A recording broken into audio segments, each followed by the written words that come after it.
Every recession since 1945 has created more new millionaires than the 5 years of growth that came before it. Read that again. Not the boom, the bust. And yet every time the economy contracts, most people do the exact same thing. They freeze, they wait, they hold their breath and hope it passes. Meanwhile, a very specific group of people quietly gets richer. Not because they got lucky, not because they had connections, because they understood one principle that 99% of people will never accept. The businesses that thrive when everything falls apart are the ones nobody wants to talk about at dinner parties. After studying the business models with the highest survival rates across the last 3 recessions, including the 2008 financial crisis, the 2020 pandemic, and the current downturn cycle, I put together a list of 15 businesses that don't just survive recessions. They feast on them. Some of these will seem obvious, others will make you uncomfortable. And the last one on this list is so counterintuitive that most people won't believe it works until they see the numbers. If you only act on one idea from this video, make it the last one. My name is John. Let's get into it. Business 15, smartphone repair. Here's something most people don't think about during a recession. When money gets tight, nobody stops using their phone. They just stop buying new ones.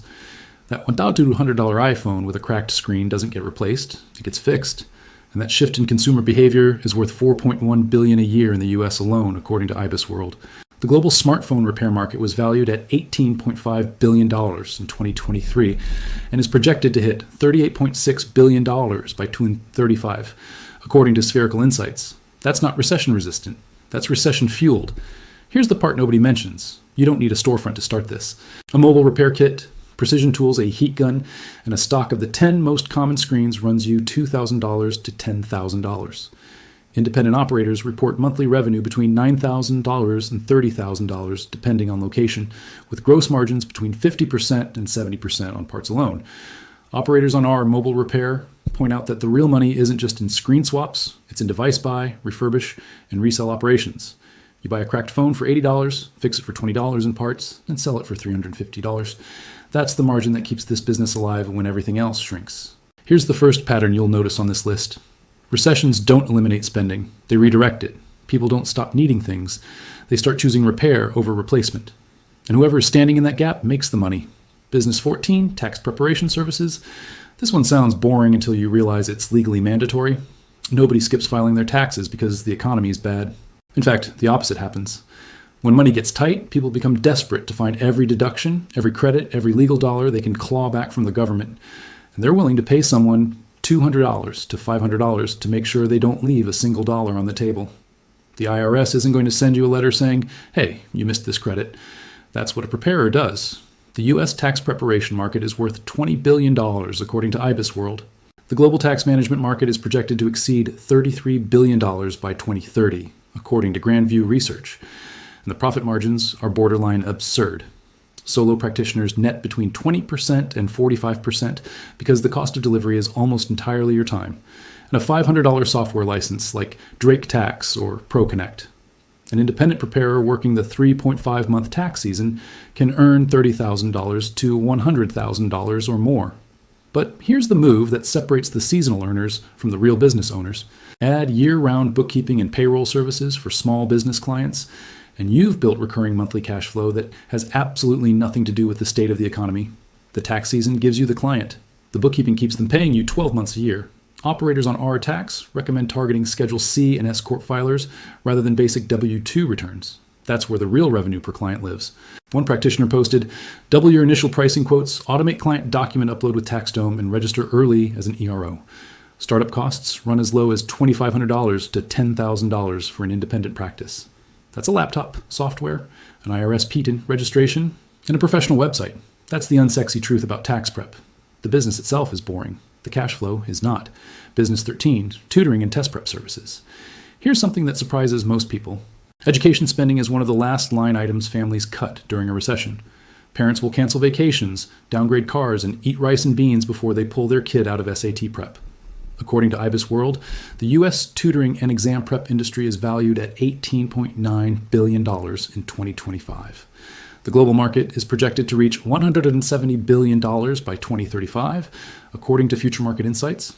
But here's where the recession angle gets even stronger. It's not just parents. When adults get laid off, they retrain. They go back for certifications. They study for the GRE, the LSAT, the CPA exam. Suddenly, your client base doubles without you doing anything different. Let's do the simple math. If you tutor SAT prep in a small group of 8 students at $50 per student per hour, that's $400 an hour gross. With margins between 80% and 90% on a solo operation, you're keeping most of that. Operators on our tutoring note that the real scaling move is transitioning from one-on-one sessions to small group cohorts, and then to a subcontractor agency model where you hire other tutors and take a 30% to 40% management fee. You started as a teacher, you become a business owner. And the recession is what created your client base. There's a lesson here that repeats across several businesses on this list. The most recession-proof services are the ones people view as investments in their future, not expenses. Business 12, thrift stores, and consignment shops. During the 2008 recession, something shifted in American shopping culture that never fully shifted back. Middle-class families started walking into Goodwill and Salvation Army stores, not out of shame, but out of strategy. They found designer jeans for $6, barely used kitchen appliances for $12, and kids' clothing for $1. And then Gen Z came along and turned secondhand shopping into a lifestyle and an identity. Thrifting went from embarrassment to Instagram content. The global secondhand apparel market is projected to reach $367 billion by 2029, according to ThredUp's 2025 resale report. The U.S. secondhand market alone is expected to hit $74 billion by 2029. And here's what makes this business model beautiful during a recession. On a consignment model, you don't buy inventory up front. Consigners bring you their stuff, you sell it, and you split the revenue 50-50 or 60-40. Your upfront inventory cost is close to zero. On a donation-based model, the inventory is literally free. Startup costs for a brick-and-mortar shop run $20,000 to $150,000. Average annual revenue for independent thrift and consignment shops lands between $300,000 and $334,000, with established stores in high-density metro areas reaching $500,000 or more. Donation-based thrift stores achieve gross margins of 50% to 70% because your cost of goods is essentially nothing. Net profit margins range from 10% to 30%. Operators on our sweaty startup recommend starting with a curated vintage niche online, maybe through Poshmark, Depop, or eBay, before committing to a retail lease. Find what sells. Build the audience. Then scale into physical. Think about it like this. In a boom, people buy new things and throw old things away. In a recession, people stop buying new things and start buying other people's old things. Someone has to be the middleman. That someone makes money in both directions. And when a recession ends, the habit of thrift shopping doesn't disappear. It sticks. Your customer base only grows. Business 11, dollar stores and discount retail.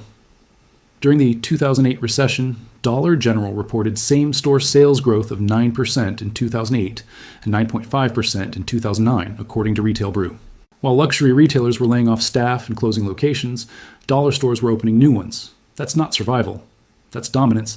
The U.S. dollar and variety store market is worth $123.5 billion in 2026, according to IBIS World. The margins are tight, 4% to 5% net, but the volume is enormous. A single Dollar General location averages $1.6 million in annual revenue.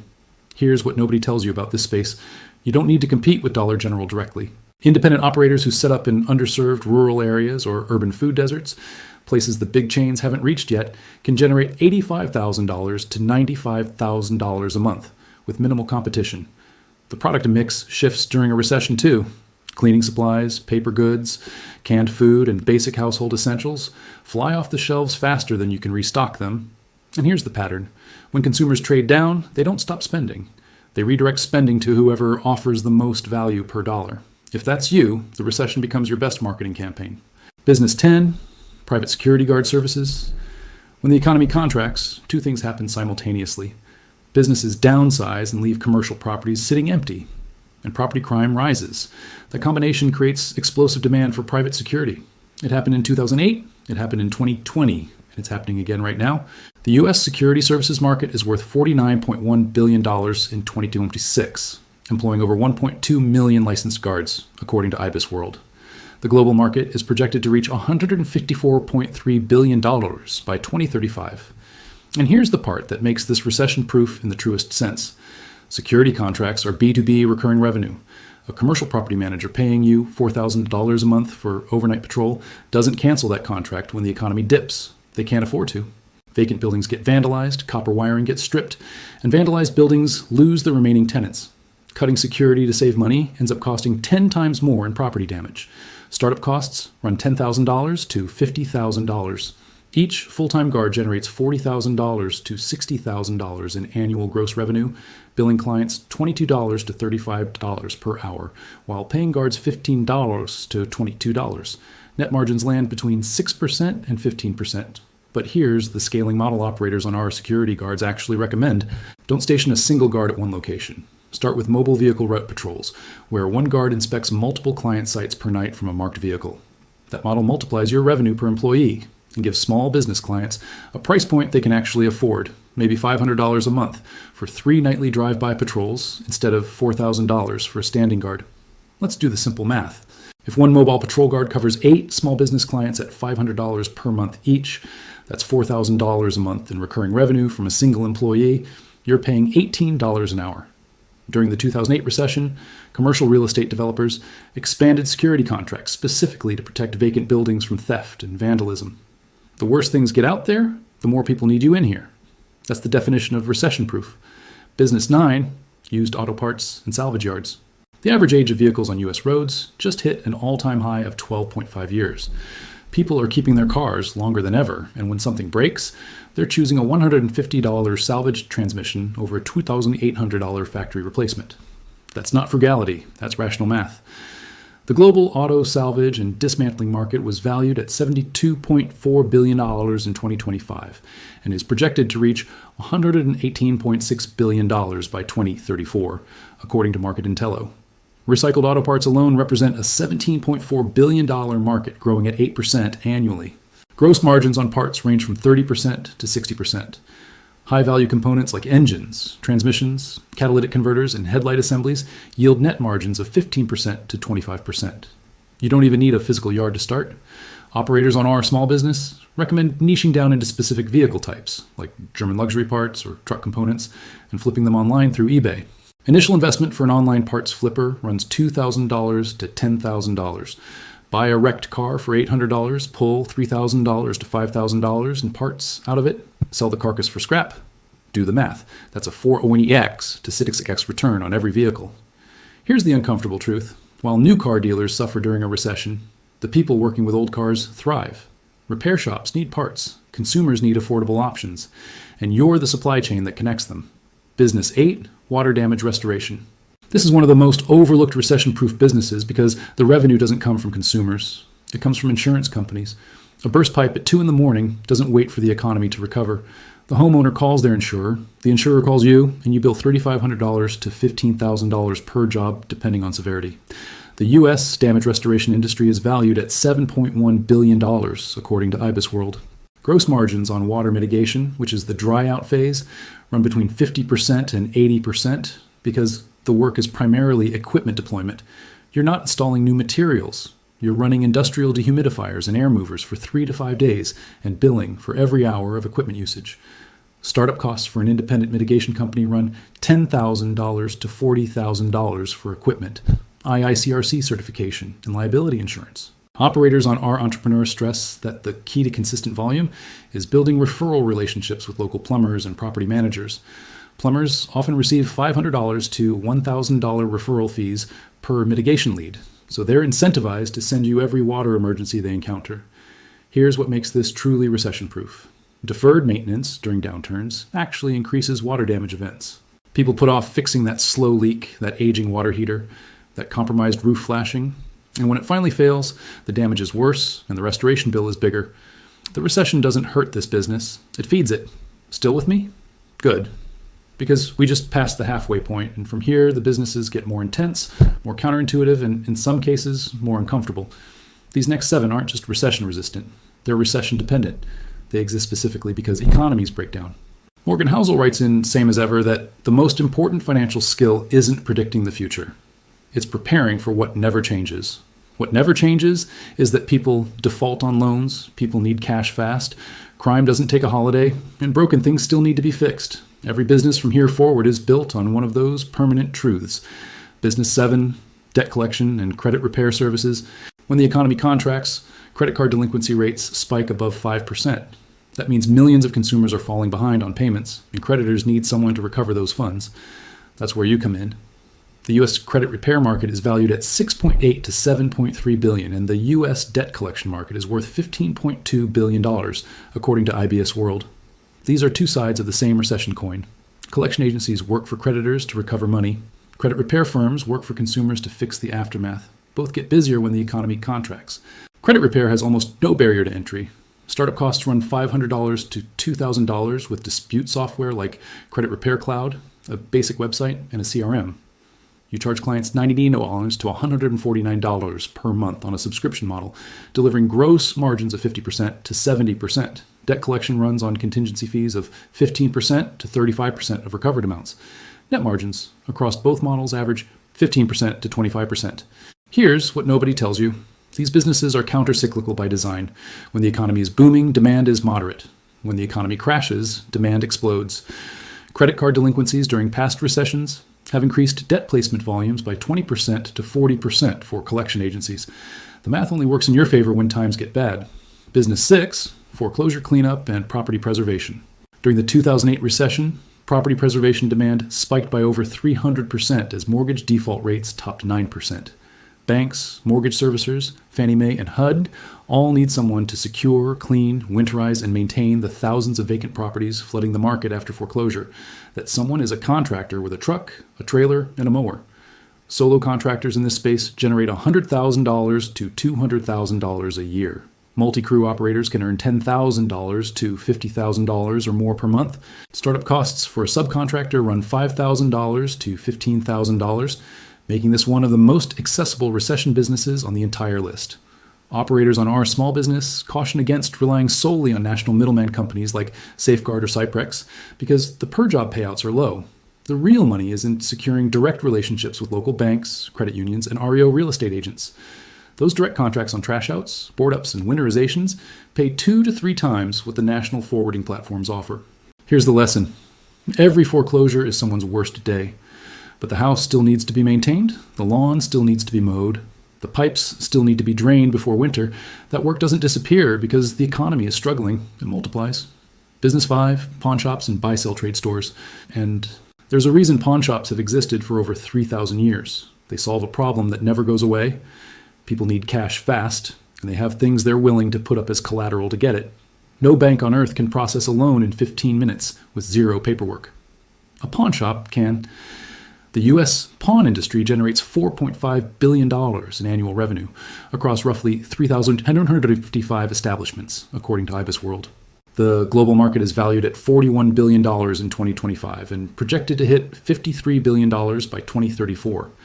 After the pandemic, the U.S. pawn market expanded from $2.43 billion in 2020 to $2.60 billion in 2021 and has sustained an upward trajectory through 2026.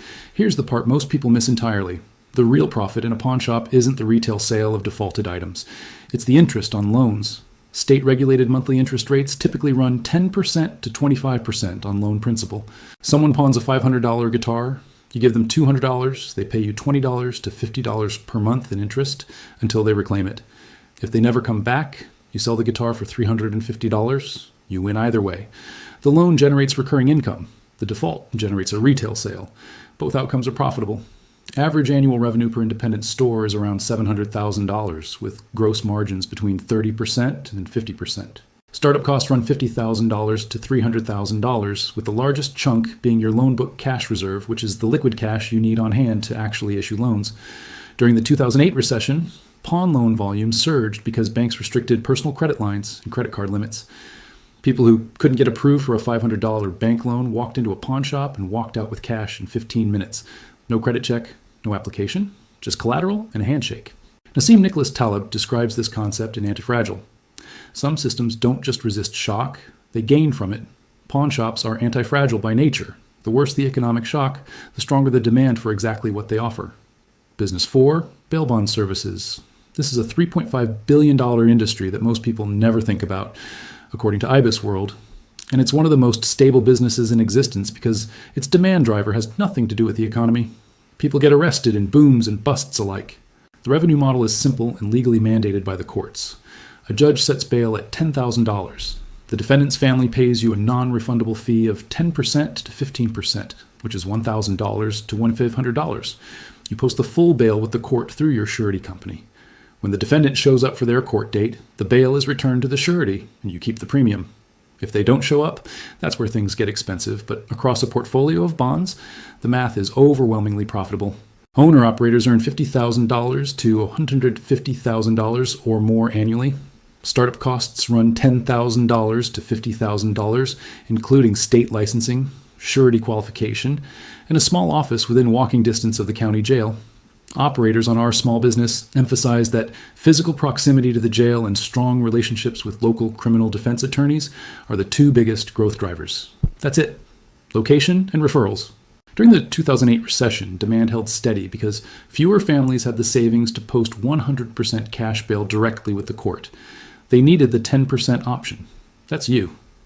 Recessions don't necessarily create more arrests, but they absolutely create more people who can't afford to pay their own way out. Business 3, scrap metal, and precious metals buying. Between 2008 and 2011, gold prices surged from roughly $800 an ounce to over $1,900 an ounce. That single movement created an entire wave of cash for gold businesses that made their owners wealthy almost overnight. Storefronts popped up in strip malls across the country with hand-painted signs that read, "We buy gold." Most people laughed at them. The owners laughed all the way to the bank. And in 2024 and 2025, gold has once again surged past $2,400 an ounce, with no signs of slowing down. The global scrap metal market is estimated between $422 billion and $552 billion, according to Fortune Business Insights. You can enter this market as a small collector with as little as $2,500 to $10,000, a used pickup truck, a digital scale, and a chemical or XRF testing kit for metal purity. Mid-sized aggregator operations with a rented yard, a skid steer, and commercial scales run $30,000 to $100,000. Here's what nobody tells you about scrap. The highest profits come from non-ferrous metals: copper, brass, aluminum, and catalytic converters. Not heavy iron and steel. A load of unsorted scrap iron might net you $100. That same truckload of sorted copper wire could net you $500. Stripping and sorting by grade can double or triple your margin on the same volume of material. Small collectors and aggregators net $50,000 to $150,000 annually, with margins between 8% and 15% on high turnover volume. Operators on our scrap metal stress monitoring COMEX and LME commodity spot prices daily. Buy at the weekly dip, sell at the weekly peak, and the spreads add up fast. But the recession angle is what makes this business truly special. During downturns, individuals sell heirlooms, estate jewelry, and old electronics for emergency cash. Manufacturers switch from expensive virgin ore to cheaper recycled scrap to cut production costs. Both sides of the equation push more volume through your operation simultaneously. The supply increases because people are desperate. The demand increases because manufacturers are cutting costs. You're sitting in the middle collecting the spread. Business 2, auto repossession services. In 2024, 1.73 million vehicles were repossessed in the United States. Projections indicate that number could exceed 3 million by the end of 2025, according to Auto Finance News. Those are numbers we haven't seen since the peak of the 2008 financial crisis. And every single one of those vehicles needs someone to physically go and recover it. Base recovery fees run $300 to $600 per vehicle, plus daily storage fees of $35 to $75 per day, skip tracing fees of $100 to $300, and auction transport charges. The average net profit margin across the industry is 11.6%, according to Procurement IQ. Startup costs range from $10,000 to $50,000 if you lease a tow rig, or $80,000 to $180,000 if you purchase a specialized wheel lift truck outright. Operators on our Sweaty Startup advise securing direct contracts with local credit unions and community banks, rather than working through national forwarding companies that take 40% to 50% of your recovery fee. License plate recognition technology and strong investigative skip tracing skills are the competitive edges that separate profitable agencies from those that barely survive. Here's the uncomfortable reality most people don't want to hear. When interest rates rise and auto loan defaults spike, the lenders don't absorb the loss quietly. They hire someone to recover the asset. That someone works at 2 a.m. in the rain, hooking up vehicles in apartment complex parking lots while everyone else is asleep. It's not glamorous work, but the demand curve points straight up during every single recession, and the people who show up for that work get paid very well for it. And that brings us to business number 1. Liquidation and surplus goods reselling.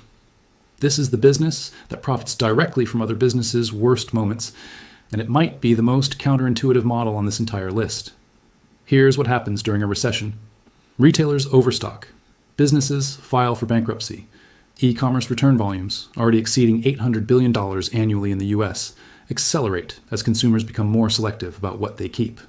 All of that excess inventory has to go somewhere. It gets sold in bulk at 5 to 15 cents on the dollar through liquidation auction channels. And someone buys it, sorts through it, tests it, and resells it at a massive markup to bargain-hungry consumers.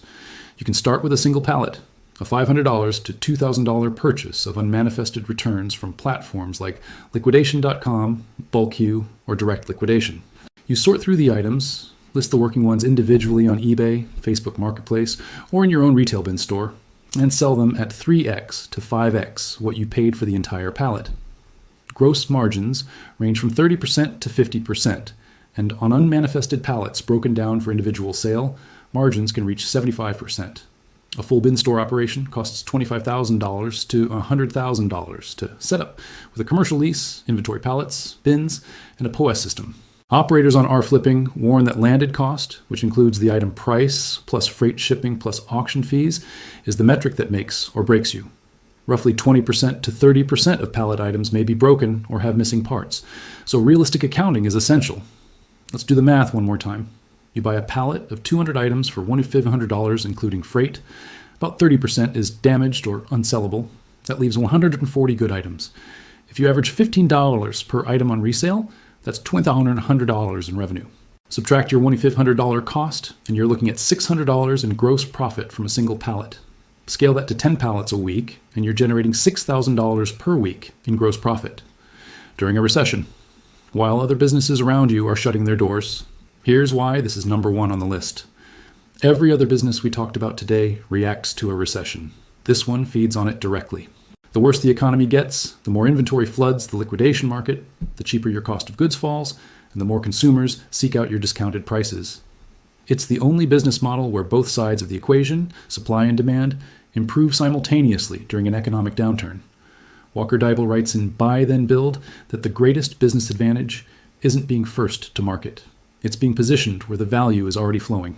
During a recession, value flows downhill, from failing businesses to liquidators, from full-price retail to discount channels, from pride to pragmatism.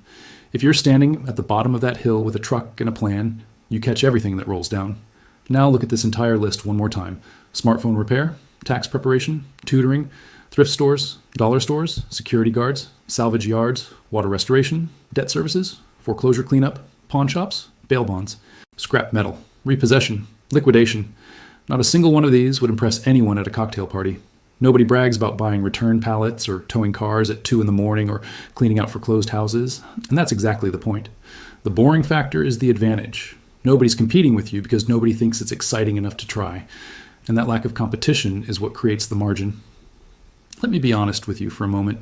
When I first started studying business models, I was looking for the clever idea, the elegant solution, the app, the platform, the thing that would make everyone say, that's genius. And you know what I found after looking at hundreds of businesses that actually survive economic downturns? None of them are brilliant. All of them are consistent. They solve problems that don't go away when the stock market drops. They serve needs that people can't postpone. And they're run by people who showed up when everyone else was sitting on the sidelines waiting for conditions to improve. When most people hear the word recession, they think about what they're going to lose. Their job, their savings, their sense of stability. And that fear is real. I'm not dismissing it for a second. But while most people are focused entirely on protecting what they already have, a small group of people are quietly focused on building something from what everyone else is letting go of. Think about two people. Marcus has been waiting for the perfect business idea for 3 years. Something exciting, something scalable, something he can pitch at a networking event and feel proud talking about. He reads business books, follows entrepreneurs on social media, and saves bookmarks of ideas he'll look into later. He's still waiting. Meanwhile, a woman named Grace bought a used tow truck during the last downturn, spent 2 weeks cold calling every credit union within 50 miles, landed 3 repossession contracts, and today runs a 4-truck fleet netting over $400,000 a year.